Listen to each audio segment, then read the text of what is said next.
yang berpihak, yang bertentangan, dan yang berdamai. Sepeninggal Krishna, Dewi Kunti merasa sangat sedih memikirkan anak-anaknya. Ia ngeri membayangkan peperangan yang akan terjadi, yang tak mungkin dielakkan lagi. Hatinya bertanya-tanya, bagaimana mungkin aku bisa menyatakan isi hatiku kepada anak-anakku? Pikulah segala penghinaan. Sebaiknya kita tidak usah meminta pembagian kerajaan dan hindari peperangan. Bagaimana mungkin anak-anakku bisa menerima pikiranku yang bertentangan dengan tradisi kesatria? Tetapi sebaliknya, apa yang akan diperoleh dari saling membunuh dalam peperangan, dan kebahagiaan seperti apa yang akan dicapai setelah musnahnya bangsa ini? Bagaimana aku harus menghadapi ini? Berbagai pertanyaan timbul di hati Dewi Kunti, pertanyaan tentang peperangan, kemusnahan total, dan kehormatan kesatria. Bagaimana anak-anakku bisa mengalahkan bersatunya tiga kekuatan kesatria, Bima, Drona, dan Karna? Mereka adalah senapati-senapati perang yang belum pernah terkalahkan. Bila kubayangkan semua ini, hatiku terasa pedih. Aku tidak mengkhawatirkan kekuatan yang lain. Hanya ketiga kesatria itu yang sanggup membuat Kaurawa menang melawan Pandawa. Dari ketiga kesatria itu, mungkin Mahaguru Drona tidak akan membunuh anak-anakku, bekas murid-muridnya yang dikasihinya.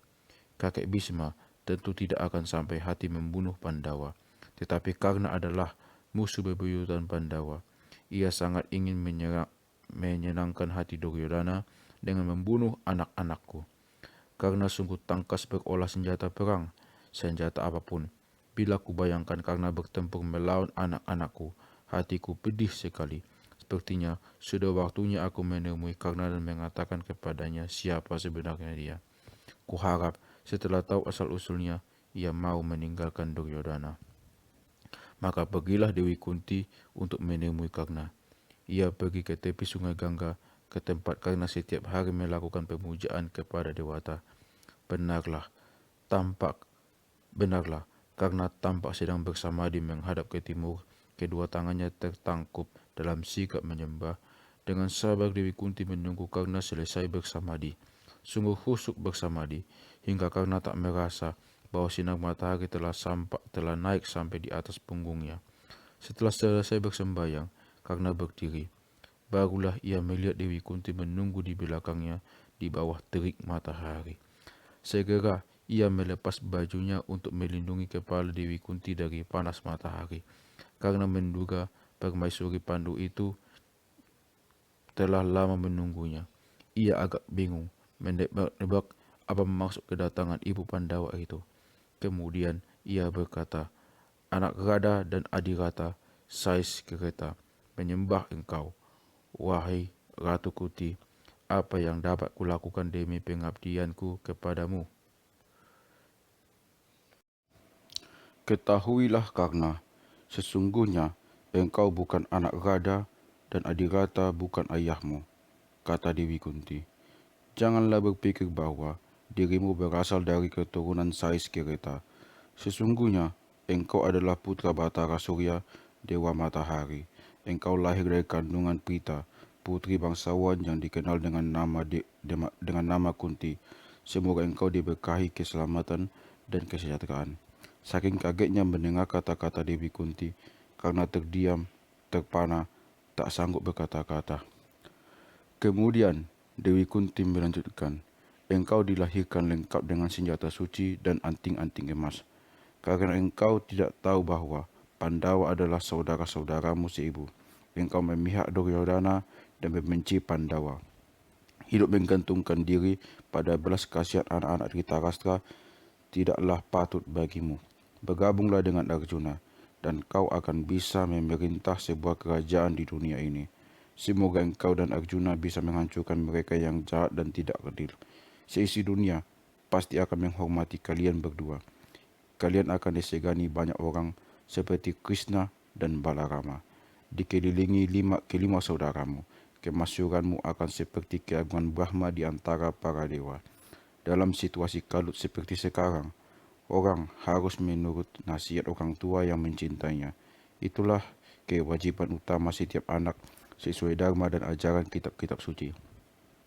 Ketika ibunya bercerita tentang asal-usul kelahirannya, karena merasakan sesuatu dalam hatinya, Dewa Matahari membenarkan kata-kata Dewi Kunti. Tetapi ia menahan diri dan menganggap kabar itu sebagai ujian dari Batasura terhadap kesaktian dan keteguhan hatinya. Ia bertekad untuk tidak menunjukkan kelemahannya. Dengan kemauan keras, ia dapat mengatasi keinginan untuk mendahulukan kepentingannya sendiri untuk membalas cinta ibunya, untuk bergabung dengan Pandawa. Maka dengan hati sedih namun teguh ia berkata, "Ibu, apa yang engkau katakan itu berlawanan dengan dharma. Apabila sekarang aku menghindari kewajibanku, berarti aku akan menyakiti diriku lebih parah dari apa yang dapat dilakukan musuhku terhadap diriku. Ibu telah merenggut segala hak kelahiranku sebagai satria dengan melemparkan aku, bayi yang tidak berdaya, ke sungai. Mengapa sekarang engkau bicara tentang tugasku sebagai satria? Engkau tidak pernah mencintaiku dengan cinta ibu yang merupakan hak setiap anak yang terlahir dunia. Induk binatang saja tak pernah membuang anaknya. Mengapa engkau membuang aku? Sekarang, ketika engkau mencemaskan nasib anak-anakmu yang lain, kau ceritakan semua ini kepadaku. Seandainya sekarang aku menggabungkan diri dengan Pandawa, bukankah dunia akan mengutuk aku sebagai pengecut? Selama ini, aku dihidupi oleh anak-anak Dhritarashtra. Aku dipercaya mereka sebagai sekutu yang setia. Aku berhutang budi pada mereka. Semua harta dan kehormatan yang kumiliki kuperoleh dari mereka. Sekarang, ketika perang akan meletus dan aku harus membela Kaurawa, engkau menghendaki agar aku mengkhianati Kaurawa menyeberang ke pihak Pandawa. Ibu, mengapa kau minta aku mengkhianati garam yang kumakan? Anak-anak Dhritarashtra memandang aku sebagai jaminan kemenangan mereka dalam peperangan yang akan datang. Aku tidak pernah mendorong mereka untuk berperang. Katakan, adakah yang lebih hina daripada mengkhianati orang yang telah menolong kita? Katakan, adakah yang lebih hina daripada orang yang tak tahu membalas budi? Ibuku tercinta, aku harus membayar hutangku bila perlu dengan nyawaku. Kalau tidak, aku ini ibarat perampok yang hidup dari hasil curian dan rampasan selama bertahun-tahun. Tentu aku akan menggunakan segala kekuatanku untuk melawan anak-anakmu dalam perang nanti. Aku tidak akan mengkhianati siapapun. Aku tidak akan menipu engkau dan diriku sendiri. Ampunilah aku, kata Karna dengan lembut tetapi tegas. Biarpun demikian, aku tidak akan menyanyiakan permintaan ibuku. Soalnya adalah antara aku dan Arjuna. Dia atau aku yang harus mati dalam pertempuran nanti. Ibu, aku berjanji tidak akan membunuh anak-anakmu yang lain, apapun yang mereka berbuat terhadap diriku. Wahai ibu para kesatria, anakmu takkan berkurang. Tetap 5. Salah satu dari kami, aku atau Arjuna, akan tetap hidup setelah perang usai. Mendengar kata-kata yang demikian tegas dan sesuai dengan dogma-dogma kesatria, hati Dewi Kunti semakin sedih dan pikirannya diliputi pergulatan yang makin menajam. Ia tak kuasa berkata-kata. Dipeluknya Karna dengan kasih ibu yang melimpah-limpah. Hatinya hancur membayangkan kedua anaknya akan bertanding bunuh-membunuh. Hatinya terharu melihat keteguhan Karna dalam menjalani takdir hidupnya. Akhirnya ia pergi meninggalkan putra Batara Surya tanpa berkata-kata lagi. Siapakah yang dapat menantang suratan nasibnya? Semoga Yang Widi melindungimu, katanya dalam hati. Raja Negeri Widarbha mempunyai 5 anak laki-laki dan seorang anak perempuan bernama Rukmini yang terkenal cantik, menarik, dan berkemauan keras. Rukmini ingin sekali menjadi istri Krishna dan sudah mendapat restu seluruh keluarganya kecuali dari Rukma, kakaknya yang tertua dan adik waris ayahnya.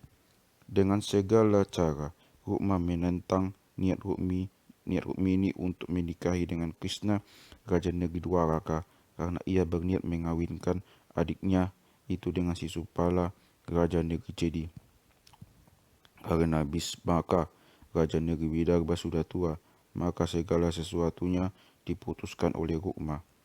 mengetahui ayahnya tidak berdaya dan dirinya akan dipaksa menikah dengan orang yang tidak dicintainya. Diam-diam Rukmini meminta bantuan seorang Brahmana untuk menghubungi Krishna. Maka berangkatlah Brahmana itu ke Dwaraka untuk menyampaikan surat Rukmini kepada Krishna dan mengabarkan rencana Rukma yang hendak mengawinkan adiknya dengan Sisupala. Beginilah bunyi surat Rukmini. Hatiku telah kuserahkan kepadamu, dan aku bersedia menjadi hambamu. Engkau adalah dewaku. Aku mengharapkan kedatanganmu segera sebelum Sisupala mengambil aku dengan paksa. Jangan menunda-nunda. Bala tentara Sisupala dan bala tentara Jarasandha akan menggempur engkau jika terlambat menjemputku. Kakakku telah memutuskan untuk mengawinkan aku dengan Sisupala. Pada hari perkawinanku, aku akan pergi ke pura bersama dayang-dayangku untuk memuja Batari Laksmi. Saat itulah yang terbaik bagimu untuk melarikan aku.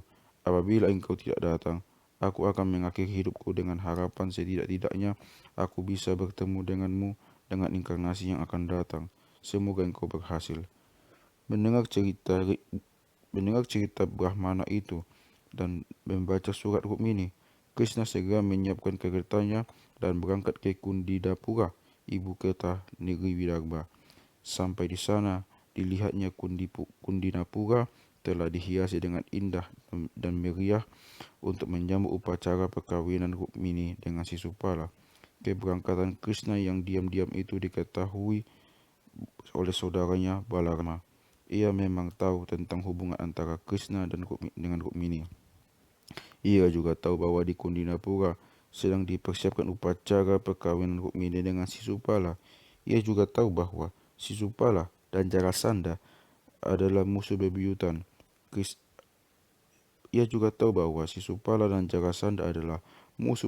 Krishna. Balarama mendapat firasat jelek. Karena itu, ia tidak bisa membiarkan Krishna pergi sendirian tanpa pengawalan. Segera diperintahkannya para senapati yang mengumpulkan pasukan dalam jumlah besar. Diiringkan bala tentara, Balarama menyusul adiknya ke Kundinapura. Pada hari perkawinannya, Rukmini berangkat ke pura diiringkan dayang-dayangnya. Selesai bersembahyang, ia keluar dari pintu gerbang pura sambil melihat ke sekelilingnya dengan waspada. Tidak jauh dari pintu gerbang, ia melihat kereta Krishna. Segera saja Rukmini lari sekencang-kencangnya menuju kereta itu dan menaikinya dengan bantuan Krishna. Kereta langsung dipacu kencang. Para dayang dan pengawal istana sangat terkejut dan hanya bisa terpaku menyaksikan kejadian yang begitu singkat. Rukma yang diberitahu tentang kejadian itu marah. Ia memerintahkan bala tentara yang mengejar Krishna. Aku bersumpah tak akan pulang sebelum berhasil membunuh Krishna. Sementara itu, bala tentara Balarama sudah sampai di pinggiran Kundinapura. Maka terjadilah pertempuran sengit. Bala tentara Rukma dapat dimusnahkan. Kemudian Krishna dan Balarama kembali ke Dwaraka dengan membawa kemenangan. Lebih dari itu, Krishna berhasil melarikan Rukmini. Karena amat malu, Rukma tidak kembali ke Kundinapura, melainkan tinggal di bekas medan pertempuran. Di sana, ia membangun ibu kota yang dinamakan Bojakota. Kelak di kemudian hari, ia mendengar tentang persiapan perang di Kurukshetra. Bersama seluruh tentaranya, ia pergi ke Upaplauya dengan maksud menawarkan bantuan kepada Pandawa. Kecuali itu, ia juga ingin menjalin persahabatan dengan iparnya Krishna. Sampai di sana, ia menemui Arjuna.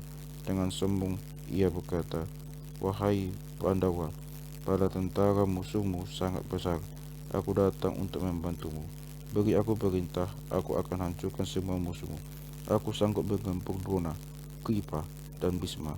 Aku akan memenangkan perang untukmu. Katakan saja apa maumu." Arjuna sekilas memandang Krishna, lalu menjawab sambil tersenyum, "Tuanku Raja Bojakota, kami tidak gentar menghadapi kekuatan musuh. Kami tidak membutuhkan bantuanmu. Silakan engkau memilih kembali ke negerimu atau tinggal di sini, terserah engkau." Mendengar jawaban Arjuna, Rukma tersinggung sekaligus merasa malu. Tanpa bicara apa-apa, ia langsung pergi meninggalkan Upaplauya. Diiringkan bala tentaranya, ia pergi ke persanggrahan Duryodhana. "Bukankah engkau kemari setelah ditolak oleh Pandawa. Apa pantas aku menerima kesatria yang telah ditolak Pandawa?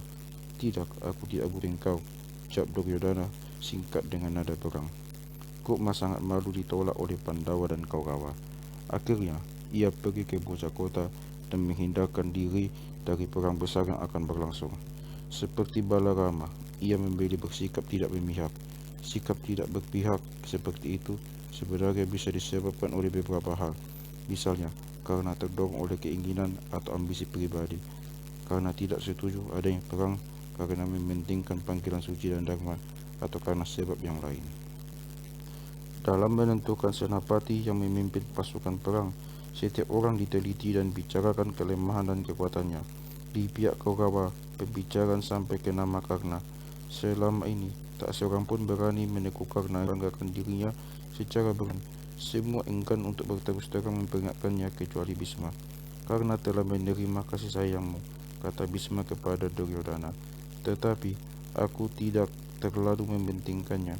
Aku tidak suka kebencian yang begitu mendalam kepada Pandawa dan sikap yang sangat sombong dan selalu membanggakan kesaktiannya. Sudah sering karena sikapnya itu membuat orang lain tersinggung dan terhina. Aku tidak setuju jika ia diangkat menjadi senapati agung bala tentara Kaurawa. Senjata saktinya itu, salah satu miliknya, sudah dibawanya sejak kelahirannya. Senjata itu telah terkena kutuk pastu dari para Surama. Ia akan gagal menggunakan senjata dahsyatnya itu di saat kita membutuhkan dia. Ia pasti tidak akan mampu mengingat mantra yang harus diucapkannya. Pertempurannya melawan Arjuna akan menewaskannya. Karena itu, ia tidak akan banyak berguna bagiku. Demikian kata Bhisma terus terang. Duryodhana dan Karna menganggap kata-kata Bhisma terlalu tajam dan menyakitkan hati. Mereka semakin sakit hati karena pendapat Bhisma Drona sama dengan pendapat Bhisma. Kata Drona, karena terlalu sombong, itu bisa membuat dia lupa akan soal-soal kecil yang sangat penting dalam strategi kita. Karena kecongkakannya, ia bisa gegabah, kurang hati-hati, dan akhirnya mengalami kekalahan. Karna sangat tersinggung mendengar kata-kata Bhisma dan Drona. Dengan wajah merah padam, ia memandang Bhisma dan berkata dengan marah, "Dasar tua bangka, selalu saja kau mencari kesempatan untuk menghina aku karena kau benci dan iri padaku. Kau selalu menggunakan kesempatan untuk mempermalukan aku di depan orang banyak. Selama ini aku diam, tidak pernah menyangkal. Selama ini aku telan segala penghinaanmu demi kesetiaanku kepada Duryodhana. Engkau katakan aku tidak akan banyak berguna dalam pertempuran yang akan datang. Baiklah, kukatakan kepada kalian semua, aku yakin Bhisma, bukan aku, yang akan menyebabkan Kaurawa kalah. Kenapa engkau sembunyikan perasaanmu yang sesungguhnya? Kenyataan menunjukkan engkau sama sekali tidak menyayangi Duryodhana, meskipun ia tidak menyadarinya. Karena engkau membenci aku, engkau selalu berusaha memisahkan dan mempertentangkan aku dan Duryodhana. Kau selalu berusaha meracuni pikiran Duryodhana agar ia membenci aku. Demi pikiran busukmu, kau selalu mengecilkan kesaktianku dan menghinaku serendah-rendahnya. Engkau sendirilah yang bertingkah laku hina, sikap yang tak pantas untuk seorang kesatria. Umur bukan ukuran untuk menentukan kehormatan seseorang dalam lingkungan para kesatria, tetapi kesaktian dan keperwiraan. Hentikan usahamu untuk meracuni hubunganku dengan Duryodhana. Sambil menoleh kepada Duryodhana, Karna terus menumpahkan isi hatinya. Wahai kesatria perkasa, renungkan baik-baik. Demi kemuliaan dan keagunganmu sendiri, jangan terlalu percaya kepada kakek tua itu. Ia mencoba menyebarkan benih perpecahan di antara kita. Penilaiannya terhadap diriku akan melukai perjalanan hidupmu selanjutnya. Dengan merendahkan aku, ia coba membunuh semangatku. Sesungguhnya, dialah yang sudah berkarat, umurnya sudah banyak dan raganya sudah rapuh. Kecongkakannya membuat orang tidak menghormatinya lagi. Seperti diajarkan dalam kitab suci, ada masanya ketika umur membuat pikiran jadi berkarat, ibarat buah yang sudah matang menjadi rapuh, jatuh dan membusuk. Bila engkau memilih Bhisma sebagai senapati agung Kaurawa, Aku tak akan sudi mengangkat senjata. Aku baru mau bertindak setelah ia tewas di medan perang. Sambil menahan amarah, Bisma menjawab, "Wahai putra Batara Surya, kini kita berada dalam situasi pelik. Itu sebabnya engkau takkan mati sekarang. Sesungguhnya engkaulah biang keladi segala keonaran dalam lingkungan Kaurawa." Duryodhana sangat kecewa menyaksikan pertikaian mulut itu. Kemudian ia berkata kepada Bisma, "Wahai putra Dewi Gangga, aku membutuhkan bantuanmu. Juga kau, Karna. Kalian adalah kesatria hebat dan perkasa. Besok, pagi-pagi, sekali sebelum matahari terbit, perang akan diumumkan. Jangan sampai ada perselisihan di antara kita. Terlebih-lebih karena kita tahu musuh kita sangat kuat." Karna menolak untuk mengangkat senjata karena Bisma yang diangkat sebagai Senapati Agung pasukan Kaurawa. Duryodhana tidak bisa melunakkan hati Karna yang berkeras pada sumpahnya, yaitu selama Bisma menjadi Senapati Agung, ia tidak akan ikut berperang melawan Pandawa. Demikianlah watak Karna, sombong tapi tidak menyadari kesombongannya dan malah menuduh orang lain menyalahkan dirinya. Penilaiannya yang selalu diliputi oleh keangkuhan. Demikianlah orang yang angkuh dan congkak akan selalu merendahkan orang lain dan menyalahkan siapapun yang berani menunjukkan kelemahan-kelemahannya.